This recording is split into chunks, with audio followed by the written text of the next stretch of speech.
ukay-ukay. Nung isang araw, pumunta kami doon sa may monumento. Nagtingin kasi ako nung inuukayan ko na bag kung bukas pa sila. Tapos meron ako nakitang dalawang store doon na ukay-ukay na nagbukas. So, ayun, doon kami mag-ukay-ukay ngayon. At una muna yon, pupunta muna kami doon sa may inuukayan ko ng bag. So, sana bukas sila.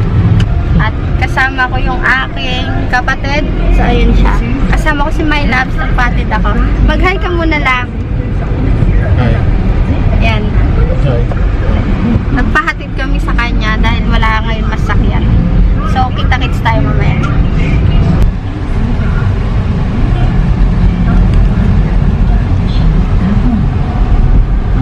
Sarado siya. Sarado. Dito yung sa likod ng monumento, guys. Ay, nung Victory Mall. So, yun yung Victory Mall. Ayan. Tapos yun doon, no, ukay-ukay yun. Pero hindi ako nag-uukay-ukay yan. Tapos sa Hilera, so sarado siya. Ayan. Sarado. Tapos, ayan, Mercury yan. Diba, Mercury? Tapos yung sunod niyan. Diyan kami nag-ukay-ukay. Ayan, no. Malit lang. Pwede tayong pumunta doon. Magtanong tayo kung kailan sila magbubukas. Tatanong namin kung bukas siya. Kasi nakaangat yung isang ano nila doon eh. No? Hindi yun. Ayun, ayun siya oh. Hindi yun Hindi nakaangat. Ayun. Hindi yan. Ah, sarado na ito siya oh. Iba yan. Yan, diyan kami nag-ukay-ukay. Yan siya oh. Ayan oh. Hindi, iba yan. Ano yan? Ah. Tanungin mo kung kailan, kung magbubukas pa sila, kung kailan. Ayun oh. Angat.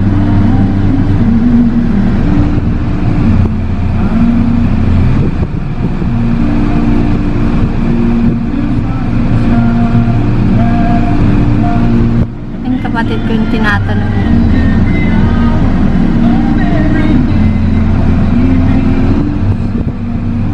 Ano daw?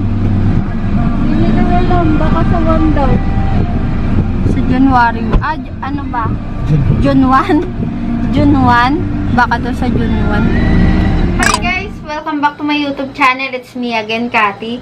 At kung bago kayo sa channel ko, welcome sa aking channel. So ngayon mga langga, kamusta kayong lahat? So pasensya na kung ngayon lang ulit ako nakapag-upload ng video. Yung pinakalas ko na nag-upload ako ng video is 1 month ago. Yun ay bago pa mag-lockdown. So, inantay ko siya mag-GCQ. Tapos, bago ako mag-ukay-ukay, as in June 1 ngayon, timing siya dahil nagbukas na sila. Last na punta ko ng monumento, nung May 28 o May 29. Mga ganun eh. Tapos, nagtanong kami doon na kung kailan sila mag-o-open. Sinabi nga na June 1. So, kanina talaga, sabi ko, June 1 na pala. Sinabihan ko si My Labs, labsatin mo kami sa monumento. Kasi mag-uukay-ukay kami. Tingnan namin kung bukas siya. So, timing nga, nagbukas siya mga langga. Kanina, hindi ako nakapag-ukay-ukay ng bag.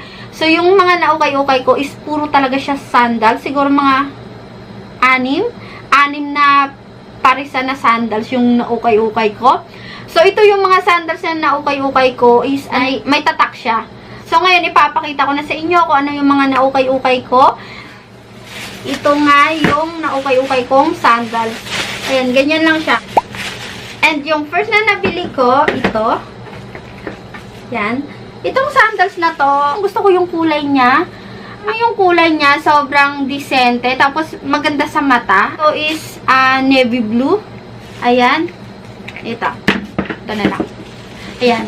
Bali ganito siya mga langga. And then, yung heels niya, 3 inches. Ayan. So, sobrang ganda nito. Yung sandals na to, kung ano siya, yung mga pang-event, yung meron ka nga tinanakasal, ganun. Tinanakasal, o meron ka ring pupuntahan na binyag, or yung mga party-party, ganyan. So, ayan. Perfect to yung sandals na to. Sobrang ganda talaga niya. At binili ko siya dahil naganda na ako sa kulay niya. Tapos bago pa siya. Kita niyo naman sa paka niya. Sobrang bago pa niya. Ayun, no? Siguro kung nagamit mo ito, isang beses lang din. Diba? So, ayan. Hindi pa siya masyadong pudpud sa paggamit. Nito is Winnie Modo.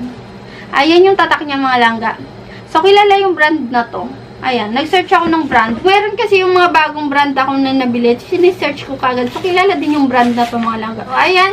So, ito mga langga, yung price nito ay 680 at nag-sale sila ng 250. Tapos, tinawaran ko siya ng 200. Ganda, no? And yung next na nabili ko, ito, yung kulay blue. Kung ito, yung isa kanina, yung kauna-unahan, navy blue. Ito naman kulay blue. Yan. So, ito, bago din siya mga langga. Ay, nakalimutan ko sabihin. Kalimutan ko sabihin yung, yung size pala nito. Yan. Size 36. So, nabili ko. Ito din. Kulay blue siya. Ang ganda rin nito. Maganda din sa paa. Tapos, maganda yung kulay. Tapos, bago pa siya. Tapos, yung takong niya, silver yung kulay. Ayan. Ayan. Tapos, ito, bago din siya mga langga. At yung size nito, size 37. Ayan, no, bagong-bago siya. Meron pa siyang tiketa nakadikit dyan, no. Ayan, no. Diba? Bago pa siya. So, swerte na lang talaga dahil magaganda yung napibili ko. So, ito naman, may tatak din siya mga langga. Ang ganda nito, promise. Lalo na sa personal. Yung size nito, size 37. So, saktong-sakto sa paa ko. Size 37 dahil 37 yung paa ko. Sexy sa paa, diba? So, ito, mga 2 inches yung takong. Ayan. At yung original price nito is 680. Nag-sale sila ng 250 at tinawaran ko siya ng halagang 200 pesos. Hindi na ito masama, no? 200 pesos. And yung tatak nito is Dairy Mood. Kilala din yung brand na ito mga lang. Yung next na nabili ko, itong silver. So, gusto ko rin to. Yung silver na to. Ito mas gusto ko rin suotin yung ganito. Ayan, kaya ko yung ganyang kataas din na takong. Yung makapal na takong, ha. Pero pag ganito, panipis na takong, hindi ko kaya. Natatakot ako. Baka paglakad ko, biglang mabali. O ganyan. O di kaya, bigla akong matapilok. So, ito, mga kaya ko rin to. Mga 3 inches yung takong niya. So, ito naman, nagustuhan ko talaga yung kulay niya. At, alam mo yun, bago din siya mga langga. So, wala din akong sandals na ganito. Ayan, ang bago-bago niya. Ayan, no. Tapos, pag sinuot mo, parang ang sexy-sexy tignan ng paa mo, ganyan. Sobrang ganda din nito. Tapos, yung apakan naman nito, hindi rin masyadong pudpud. Ayan, no. Hindi rin siya masyadong laspag. Diba? Ganda din siya sa paa. Alam mo yung, yung kulay niya, hindi din siya mahirap hanapan nung aris niya o yung pang itaas. Mapadress man siya o matalon. Pwede siya. At yung tatak nito is Zalora Basic. Ayan yung tatak niya. Ayan. Zalora Basic. Mahal din to. Yung brand na Zalora. So, ito, swerte ko lang din dahil maganda rin siya. At, ayan, wala siyang problema. Mga langga, nabili ko rin siya sa halagang 200 pesos. Ayan nga. At yung original price nito, 680 din. Ayan. And yung next na nabili ko, ito din. Sobrang ganda din ito mga langga. Ang lakas makasosyal. Manipis yung takong niya din. So, mga 3 inches din to. So, parang mahihirapan akong dalhin to. Hindi ko ata kaya. So, ito mga langga, sobrang ganda din ito. Ayan. Ito, pakita ko sa inyo. So, ganito siya. Ayan, bago pa rin siya, oh, dahil meron pa siyang dikita ng teketa niyan. Ayan, ang ganda. Tapos, matigas siya. Pero, sakto lang naman. Hindi rin naman siya nakakapaltos, mga langga. Hindi siya nakakapaltos sa paa. So, ayan, sobrang ganda niya. Oh, tapos, bago pa siya. Tignan mo nyo yung apakan. Ayan. Diba? Bagong-bago siya. At yung tatak pala nito is Zara Collection Basic. Ayan, o, Zara din. Yan. So, yung mga nabili ko, talagang may mga brand. May mga tatak talaga siya. Tapos, ito, size 38. Ayan, ang ganda. Ang ganda nito, promise. Oh. Diba? Ang ganda. Wala lang siyang mga sira-sira dito sa wala. Yan. So, ito mga langga, nabili ko rin siya sa halagang 200 pesos. Diba? Hindi na masama. Maganda pa naman yung itim dahil hindi siya mahirap hanapan ng kapares niya. Next na nabili ko, ito din. Zara din siya, mga langga. Ang ganda nito, promise. Ayan. Pero yung problema lang, kasi yung dito, natanggal yung, yung hardware niya na gold. Ayan, natanggal. Pero okay lang yan, madali lang naman siyang lagyan, di ba? So, ayan, ganda rin siya. Hindi ko alam kung anong tawag dito. Ayan. So, So, yung takong niya, meron siyang kabigatan ng konti. Konting-konti lang naman yun. Tapos ito, hindi rin siya masakit sa paa. Hindi siya nakakapaltos ng paa mga langga dahil malambot din siya. Alam mo yung, pero ito, gamit na siya. Ayan o, yung apakan niya. Pero hindi pa naman sobrang laspag yung apakan niya. Ganito, meron siyang mga ganito, yung mga liston-liston, ganyan. Yung strap niya, ang ganda nito, pang office. Ayan o, tapos dito, yung design niya, matulis.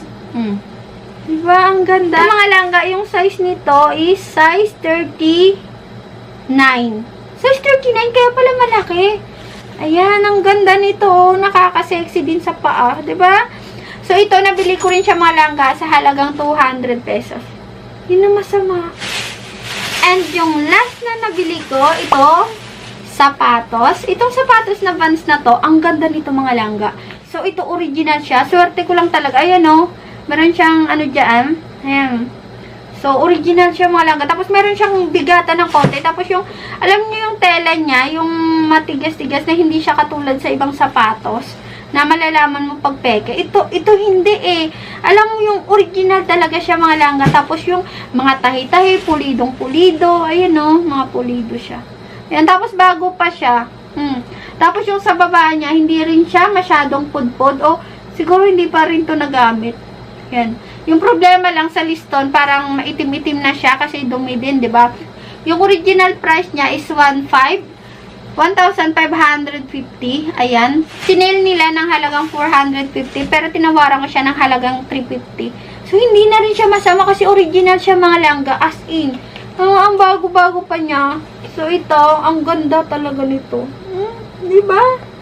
Okay na rin to, no? Saka makakita. Tapos, diba, original na nabili ko lang siya sa halagang 350. Yan. Tapos, wala din kasi akong sapatos na ganito din yung kulay. Sa mga bibili ng mga bag ko, so, i-follow nyo ako dito, mga langga. Yan. So, gumawa ako ng live page na yan. Ayun. So, dyan ko na lang ipopost. Dyan ko ipopost yung mga ibibenta ko. So, sana i-follow nyo ako sa aking live page na ginawa. So, ito siya. Yan. So, ito yung mga ibebenta ko mga langga na sandals, tsaka bag, at mga damit. Siguro, unahin ko munang ibenta yung mga sandals, tsaka bag.